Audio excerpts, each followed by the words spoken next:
សួស្តីបងថ្ងៃនេះខ្ញុំរៀបចំសោហើយនៅឧបករណ៍ធ្វើសោឲ្យបងប្រុសមួយឈុតបាទក្រោយចូលឆ្នាំហើយបាទគាត់បានតេតងយក7បាទពេញ7ខ្ញុំបាត់យក7ហើយយកទៅកាប់បាទហើយនឹងប្រដាប់រូបក្របសោ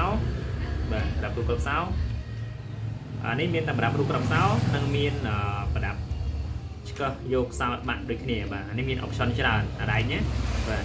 មានព្រួយកដោនេះបាទព្រួយកដោអញ្ចឹងហើយឈុតនេះក៏លក្ខណៈយកសោបាក់បានដូចគ្នាដែរប៉ុន្តែក៏អត់តន់យកទេក៏អត់តន់យកណាព្រោះឈុតនេះវាមាន option ទាញយកសោបាក់ទៅបានដូចគ្នាហើយទាំងរូបក្របសោអញ្ចឹងយកគាត់យកតែនេះមួយសិនបាទនេះអត់តន់យកទេ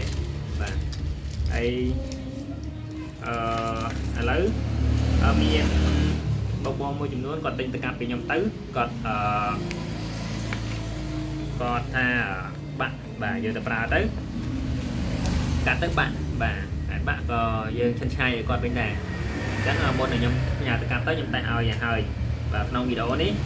បើសិនជាត្រូវបើសិនជាបាក់ឲ្យក៏ឲ្យវាបាក់នៅក្នុងវីដេអូនេះទៅបាទជាក់ស្ដែងគឺខ្ញុំកាត់ធ្វើតែហើយកាត់ច្រើនបើធ្វើតែហើយបាទអញ្ចឹងបើសិនជាបាក់ខ្ញុំឆិនឆៃឲ្យខ្ញុំតេះឲ្យបើសិនជាយើងប្រើទៅក្បួនក៏បាក់ណាហ្នឹងហើយ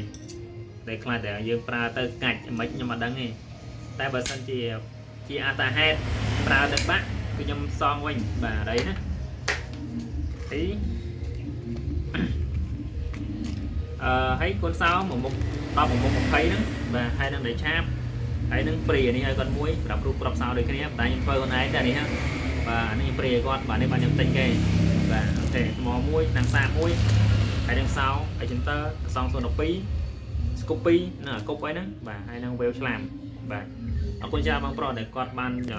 ឃើញ page ខ្ញុំហើយក៏បាត់ណែនាំគ្នាតគ្នាបើតែខ្ញុំក៏ខ្ញុំជាពិសេស7ហ្មងគឺលំដាប់លេខ1ហ្មងដែលខ្ញុំលក់ដាច់ជាងគេបាទក៏អរគុណមែនតើបងប្រុសបាទគាត់ស្គាល់តគ្នាគាត់ណែនាំមិត្តភ័ក្តិហើយក៏អរគុណដល់បងប្រុសដែលគាត់ជួយណែនាំមិត្តភ័ក្តិអូញ៉ាំបានថ្មនេះកន្លែងថ្មដល់នេះណាថ្មនេះមកថ្មសាកថ្មបានណាបាទអត់ថ្មយកសាកថ្មបានបាទនេះហេបាទមានឡែនកែបេហ្នឹងហើយនេះដល់ឆ្កឹះវាបាទ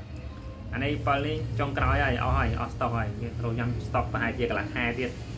បាទអូខេតែបើសិនជាដាច់ពូលទៅហោដាច់គឺពូលនេះយើងដោះដូរទៀតមកពូលនេះអត់ងាយដាច់ទេដោយសារយើងដាក់រេស្តង់រួចហើយអញ្ចឹងបាច់ចាំបាច់ពូលទេខ្លាចតែបាត់ពូលវិញទេបាទខ្លាចតែបាត់ទៅបាត់នេះខែวันទីក្របហ្នឹងហើយ